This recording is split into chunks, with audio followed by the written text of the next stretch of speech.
This is Pet Life Radio. Let's talk pets.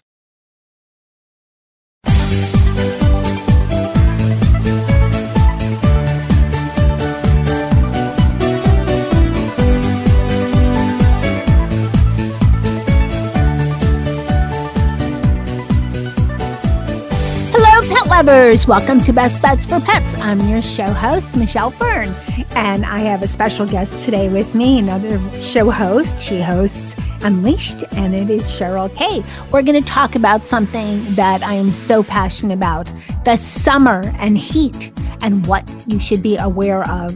We'll be right back. Take a bite out of your competition. Advertise your business with an ad in Pet Life Radio podcasts and radio shows. There is no other pet-related media that is as large and reaches more pet parents and pet lovers than Pet Life Radio. With over 7 million monthly listeners, Pet Life Radio podcasts are available on all major podcast platforms. And our live radio stream goes out to over 250 million subscribers on iHeartRadio, Odyssey, TuneIn, and other streaming apps. For more information on how you can advertise on the #1 pet podcast and radio network, visit PetLifeRadio.com/advertise today. Let's Talk Pets on PetLifeRadio.com.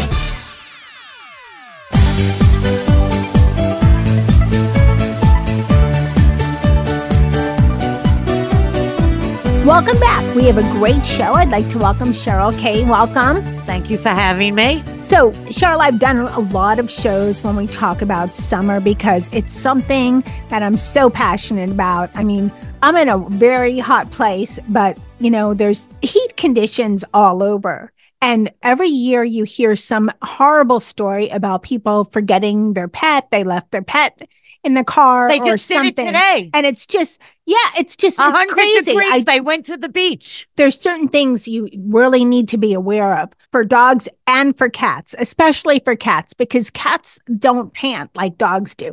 But tell me about what happened to your friend. No, I read today, my friend, we walk our dogs early. We don't do, of course, with Tilly, I do have to sometimes go out in the height. I teach her about, shade, in and out. But I'm out of the house by 7 to walk her. And after 7, it's much cooler. But after 7 at night. Yeah, definitely. And I do late also. And it's been hot. We're not going to the park. But you have to really be careful because the road puts out heat. And depending on what kind of dog you have, the weight, the coloring, you really have to be careful. And a dog could get heat stroke and it comes on them very quick, even after the fact. So you have to be very careful. And we'll get into that. And I have some very good information about that. And I'm interested, I no longer have cats, but you're right. They don't feel it the same way. You mentioned a couple of good points as far as the road putting out heat. And most people know this. If not, they should know this. But if the asphalt or the ground is too hot for your feet, it's too hot for your dog's. For your hand. You're going to put your hand on it. Tilly doesn't have a problem. We basically walk on the grass, but we have to get to the grass. I read a stat that if it's 86 degrees, then asphalt is likely to be 135 degrees, and that is hot enough to cook an egg. Now, 86 degrees, you do not walk your dog. No. 84, 80, you don't walk your dog. And in some areas, 77 could be too much. But we'll get into that because you have to be very careful. Like when I used to take Tilly to the park, we're not now because it's so drastically, brutally hot out. She comes in, lays down on the porcelain. I take a cool cloth and I dab her head and her extremities to cool her off. But with this kind of weather, they can't exert themselves. No way. No, they can't. And you mentioned a couple of good points, but flat nose or pugs that are pushed in or cats that have like more of a smushed in face. I think Scottish folds have faces like that. But cats and dogs that have a flatter face have a shorter respiratory, as far as. And darker in color. Right. But they have a short snout or a flatter face. There's issues with respiratory. So that's something that can affect them faster than a dog with a longer or a cat with a longer snout. Color, because dogs and cats can get sunburn. I have lotion for Tilly. She has a pink nose. Part of her nose is pink.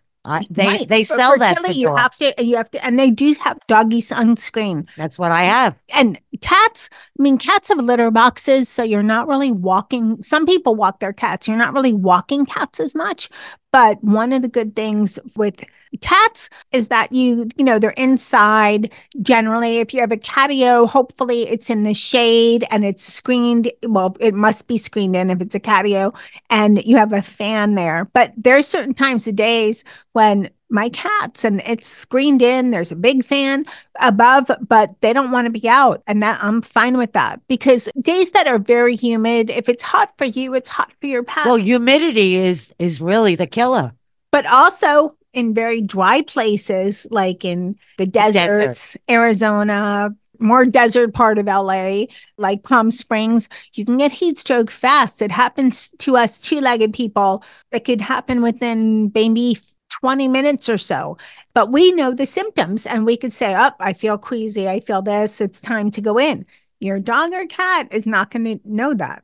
No. And it could happen afterwards. I mean, they could start throwing up. They get dizzy, lethargic, and their temperature goes up. I'm really thinking of getting Tilly like baby booties for her feet. That might be a good idea. I used to always walk Mr. Zeus on the grass very quickly, and I avoided the times of days then it was really hot. We'll get into other stuff, but another thing you should always do if you're traveling with your dog, and sometimes you have to travel during the summer months, or you're going on a trip, you're taking your fur babe. Always make sure you have water. It's a good idea to have treats also, because if your dog or cat gets loose, you can lure them with the treats. Before we get into talking more about the heat, there's a great product from Maisie Days. It's a pup treat pouch. I showed it to you, Cheryl. It's very elegant. It's fun. There's storage for poop bags, for a bottle of water, not giant size, maybe 8 ounce. And it's another benefit. You could wear a crossbody or like a fanny pack, and then your hands are free. So you could hold leashes and hold the poop, so you don't have to worry about that. I just want to say, whenever you take your pet out or away on a trip, whether it's in a car or anywhere, you should be prepared not only with some treats and definitely water, but really you should take their food with you. Only because it happened to a friend of mine. They went to go visit somebody that was a couple of hours away, and they ended up getting back late. And our pets, especially dogs, they like a routine. They don't really care if you're in traffic. They want to eat when they want to eat. Exactly. So if you have a little doggy bag, which who knew that when they came up with that expression that we really need these things, you really need to have everything your dog needs. And if you're going for a long distance, any time of year, you should also keep in mind any first aid that you think your pet might need. That is touching on another subject that I wanted to talk to you about. You talked about temperatures for asphalt. A dog in a car, and we don't take cats on as many car rides because they are, most of our cats, especially in the US, are indoors. So you're not going to take your cat to the cat park. Maybe if you have a cat cafe, but usually they have their own cats. But anyhow, keep in mind that a dog can get heat stroke in a car in 5 minutes. Don't leave your dog in a parked car. Don't leave your dog in a parked car with shade, under the shade. It doesn't do much good. It's also illegal in a lot of states. Yes. And not only dogs, if we're going to, and also children. And cats. And children. Because let's face it, there are idiots out there that think nothing of, no, truth. I mean, I know. Every day you can read the papers. Today, somebody left their dog in the car, 100 degrees, while they were at the beach. That is insane. I think they should go to jail. It's actually illegal And I looked up the stats, and my stats are we're recording this in June 2024. So my stats were from 2023. So listeners, keep that in mind. But it's actually illegal to leave a domestic pet, a dog or a cat, in your car in 31 states. And 14 states, including Florida, have certain laws that will allow someone to rescue the pet. Yeah, break the window. There's rules, you have to call some states, you have to call 911 first, this and that. And then I'm going to tell you a true story. I was returning, this is several years ago, I was returning something to a mall, and I noticed there was a car next to me where I parked, and the windows were open a little teeny bit, and there was a little dog there, like a mini pincher or something, like a little small dog. And it was hot out. It's South Florida. It's generally hot all the time. We have cold fronts. We don't have winter. And this was a warm day, like always. And there was 2 other people came around, and I said, I plan to just run an errand quick in the store. I said, let me go in. I'm going to go in the mall, see if I see a security person, because, there's a lot of crazy people out there in the world. And if you go to break into someone's car. Oh, I would have called the police. Right. Call the police. I don't want anybody shoving who knows what in your face, So I went in. I didn't see a security guard. Time I got back, there's like 5 other people. There was a cop car around the mall. He came and he said, what's going on? And we said, there's a dog inside there. He was looking for how to break into the car. The cop was. And at that time, a young person, nothing against young people, because older people could be idiots too. But this young person, the young male person, came running in and he said, I was just, what's going on? I was just there inside for 5 minutes. And I looked at him. I said, no, you weren't. I said, I've been here for 25 minutes and these other people have been around. And the cop says, you want to tell me that again? And I don't know if they fined him. I don't know if they arrested him. Yeah, they should take the pet. Finding somebody like that. There's no 5 minutes. It doesn't go 5 minutes. And there's no reason to take your dog on car rides unless you're going to the vet or you're traveling with your dog. There's no reason to go run an errand or do anything with your dogs. If there's emergency situations, have a friend watch your pet for a little while if you have something that's emergency, or leave your pet at home. There's a lot of options out there. They're safer at home. But it's crazy. It's just crazy. So just for everyone listening, just be aware, because you can break into a car in some states, but there are certain laws ahead. You have to call 911 first. You might have certain ramifications. But if that's the criteria for you, thanks. If calling the police and breaking the window, as opposed to your dog or your cat could be dead, or your kid, then don't get a dog, don't have kids, because that's not the criteria. Right. Criteria is your pet could die. Well, I'm talking about people that see a pet in a car. Oh, I would call the police. So, immediately. Right, definitely the first thing, call 911, that's probably you have to call 911, because 911 and going to die. I think they break either one of the side windows or they go for the back window. I've seen them do it. Cops have those little sticks that you could put inside for when you get locked out of your car. Well, car thieves have them too. So right. Maybe there's a phone number for a car thief. For a car thief? Yeah, car thief. We need you to open up this car, get this poor little dog out. I don't know if there's the dog, you could have the car. How about that? Well, I'm only kidding, of course. Well, of course. Hey, everyone, we'll be right back after this break. Molly, here's your dinner. Zeus, that's not your food. Don't let that happen to your precious cat. Elevate your cat's eating experience with the Cat Tree Tray. The Cat Tree Tray keeps your cat's food off the floor and conveniently located on the cat tree. It's the perfect way to eat. It's a beautiful wrought iron tray that easily attaches to your cat tree and keeps dogs and other critters out of your cat's dish. A must for multi-pet households. There's a 6-inch tray for large bowls and a 4-inch tray for smaller bowls. Purchase your Cat Tree Tray today. Go right now to cattreetray.com. That's cattreetray.com. CATTREETRAY.com. Let's talk pets. Let's talk pets On Pet Life Radio. PetLifeRadio.com. PetLifeRadio.com.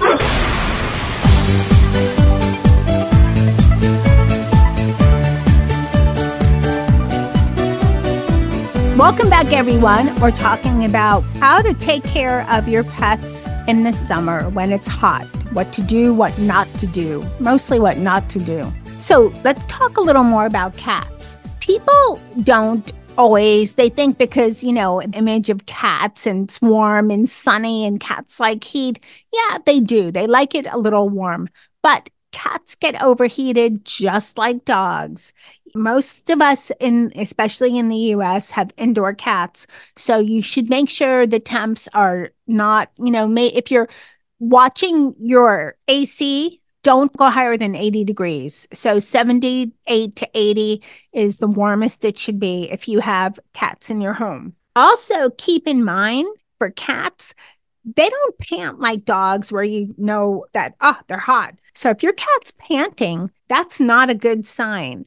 Also, if their tongue is dark red or if their gums are blue. Dark red, or blue. Or dark red or pale. Yeah, dogs, their gums could be blue and red. Oh, my goodness. Yeah. But panting cat is a sign of a cat being overheated. Right. Distress. And, cats do love the sunshine. I mean, if it was a sunny day, they always find the sunny spot. But the heat is no good for anybody. Oh, one more thing before we go into this. Another thing to be aware of is during the summer, a lot of community cats like to hide out underneath cars. And in the winter. But in the winter, well. they could hide up inside of cars to stay warm. Right. But in the summer, a lot of times they're under the cars. Right. So, because that's where there's shade, right? Under the car. And it gives them some protection. So make sure, and this is kitten season, April through October in most places in South Florida, pretty much all year long. But make sure there is not a cat under your car. Most of the time, the cat will, be gone by the time you shut your door, but not always. So take a look. It's hot. And our summers are only going to get hotter. And I think this summer is going to be brutal because it's hot. I've already seen it started early because it was already hot in May. I could gauge by my AC bill. It was like $50 higher than last year. And it was about 12 or 14 degrees. We didn't even have the raining season. We didn't have my grass where the sprinklers don't hit looks like hay. We had a little bit of rain. And then in May, the average temperature was like 12 degrees warmer than last year. So it's crazy. And there's all kinds of, in the western part of the US this week, it's in the hundreds and it's crazy. It's so hot so fast.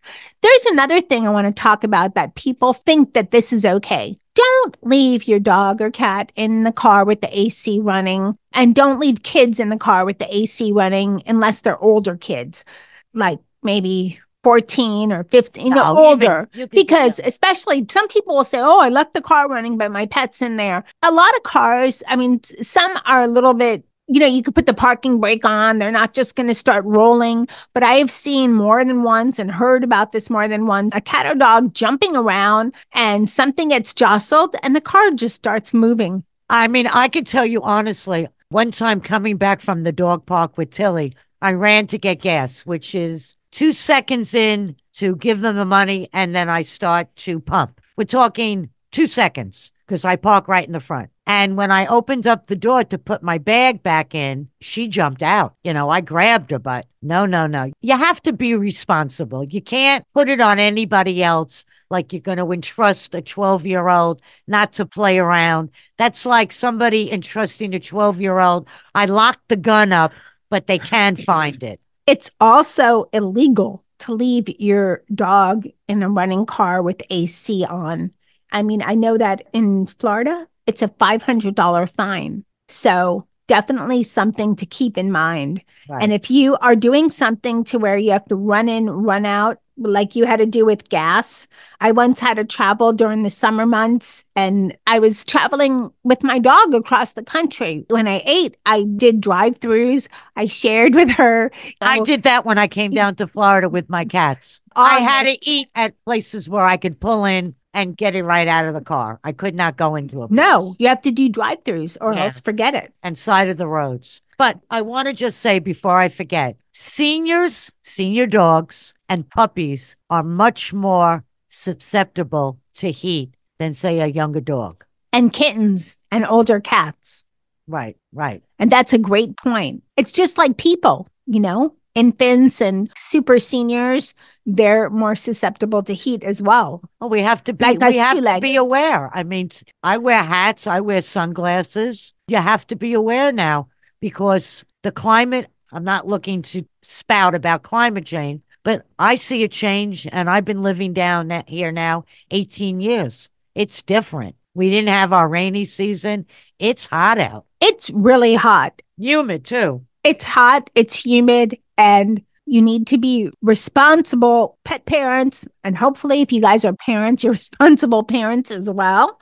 So I want to finish off with talking about some tips. Make sure you have water with you on walks. Don't rely that there might be water, public water available in a dog park or something. That's not likely to happen. Make sure you have water. Avoid walking your dog during the hottest part of the day. Also, if you have to go to the vet, try to get an early appointment or a later appointment because usually we know midday. I think it's between 2 and 4. No, 2 and 6 really. Or really even earlier. Well, the hottest is usually between 2 and 4. So avoid those times. Also, this is tick season. So check your dog for ticks, even if it's just a walk around the block, because it happens. They jump all over. So it definitely happens. And they bring a lot of disease, not just to the dogs and cats. For people too. It's horrible. Terrible. And I would say limit your car rides for your fur babes to vet-only visits if you have to go to the groomer, but there's a lot of mobile groomers these days. And, just a side note, when I lived in Los Angeles, there was certain times of the year I would take my dog just for car rides because she loved it. But when it was cooler, of course. In Florida, never did that with Mr. Zeus. Never. No, because my ride to just the too dog hot. park. My ride to the dog park is 1.5 miles, and then the air conditioner is on. Right, and I go early. But you go early or late if you go during the summer, or do you just cut out the summer? She needs her exercise. She's a young dog. Now, every day, twice a day, she meets her best friend, Molly, and they roughhouse. And that gives her a little exercise. And then she's good. I walk late at night and early in the morning. And if I can, in the shade, midday, in and out, just, that's it. I'm very aware of it. If I could put a hat on her, I would. Some people do that. I just want people to be aware. Be aware that the heat is no joke. No, the heat is a killer. It's a killer. Just be aware. People in the desert die because they don't bring enough water and they thought that their little hike is going to be, X amount of time, and it took longer. Heat is a killer. Yes. And it's not a pleasant way to go. No, I wouldn't want to go that way. That's for sure. The whole point of this show, so for everyone listening, is that between Cheryl and I is to just bring awareness, that fact that it's summer, it's hot. And even if you're in one of the cooler states, Maine or Vermont or, Washington State. Well, what about people who have a house and they just let their dog out? That too. Well, that's not good. I'm not a fan of that. But as far as the weather goes, even if you live in a place that's not as hot, just be aware of the temps because you can have a day. Some places I've seen temps go from 90 to 50 and then back to 90 again. Right. Just be aware when it's too hot for you, it's too hot for your fur babe. Because I don't think anybody wants to do something like kill their fur babe by leaving him in the car or her in the car. So just be aware of it. I think the biggest thing that people make a mistake of is walking their dog on asphalt or on concrete. It's just too hot. Right. And that people unknowingly do. They just like, oh my gosh, I didn't even realize. Try going barefoot. Right. I know you said the hand test, but most people are just going to take their shoe off and touch it. And you can sometimes you could feel the heat from your shoe. Right. So if that's a great test, too hot for you, too hot for your dog, take your dog just on the grass, come back inside. But you're done. But I just want to tell people because the symptoms of heat stroke in an animal could come on them either right away, a little while later, and it's quick because they feel the heat different than we do. So they pant, they drool, they could throw up, and they could be disoriented. And the best thing to do is, like I said, when I bring Tilly in from outside or from the park, I have a cool washcloth. I just pat her down with it. Some people soak a towel in cold water. You should only do that if you are going to continue to do that, because you have to get them to regulate their own body. Well, if your dog shows symptoms of heat stroke, get your dog to the vet or emergency hospital. That's one. The other thing is people don't realize is even leaving their dog in a hot car or cat in a hot car for just a few minutes, maybe even 5 minutes, can cause, if it's not full-on heat stroke, it can cause, and I've read this, so I'm not a vet, I've read this, but it can cause potential brain damage. That's something to think about. Other symptoms that are not quite heat stroke, but have significant damage to your fur babe. So keep your fur babes home during summer. If you take them someplace, make sure the car is on and the air conditioner is on. I do that. Make sure it's nice and cool for them. Yeah. And you. Yes, and for us too. So you have anything else that you wanted to mention? No. I'm thinking of really getting little booties. Cheryl, this has been so much fun. Thank you so much for coming on Best Bets for Pets. I so appreciate it. Thank you for having me. I want to thank everyone listening to Best Bets for Pets. I so appreciate it. Thanks to my cat crew that I make sure they're nice and cool. We keep the AC at 77 for them. There are plenty of fans. They're pampered and nice and cool. And so thanks, cat crew, Dennis, Molly, and Charlotte. And again, thanks to my guest, Cheryl Kaye. So much fun having her on. And of course, it wouldn't be the same show without the magic of my producer, Mark Winter. And hey, keep listening because you never know what we're going to have next on Best Bets for Pets. Let's Talk Pets every week on demand, only on PetLifeRadio.com.